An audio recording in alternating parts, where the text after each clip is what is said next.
నెల్లూరు జిల్లా పునర్విభజన చర్చల మధ్య పెంచలకోన తిరుపతి అనుసంధానం మళ్లీ హాట్ టాపిక్గా మారింది. ఈ నేపథ్యంలో మంత్రి ఆనం చేసిన పాత వ్యాఖ్యలు వీడియో తాజాగా వైరల్ అవుతుంది. ప్రఖ్యాత తిరుపతితో పోల్చినప్పుడు పెంచలకోన శ్రీ లక్ష్మీనరసింహస్వామి ఆలయం గుర్తింపుని కోల్పోతుందనే ఆందోళనను ఆయన వ్యక్తం చేశారు.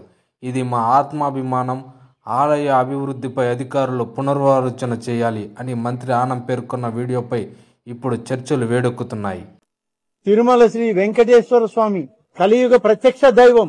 అంత పెద్ద వెంకటేశ్వర స్వామి ఉన్నటువంటి ప్రాంతంలో ఈ కోనలో ఉన్నటువంటి అతి చిన్న లక్ష్మీ నరసింహ స్వామి కనబడే ప్రయత్నం చూసేటువంటి అవకాశం ఎవరికైనా కలుగుతుందా?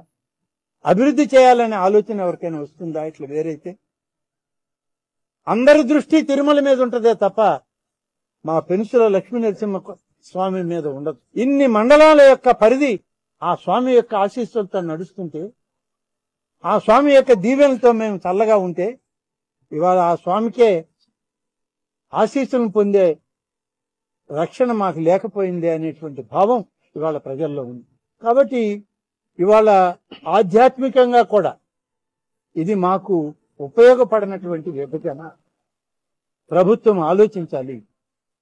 జిల్లా అధికారులు, రాష్ట్ర అధికారులు పునరాలోచన చేయాలి మా అభ్యంతరాల పైన. కాబట్టి ఇవాళ మేము ఖచ్చితంగా కోరుతున్నాం, ఈ 3 మండలాలు నెల్లూరు జిల్లాలో ఉంచే ప్రయత్నమే చేయండి.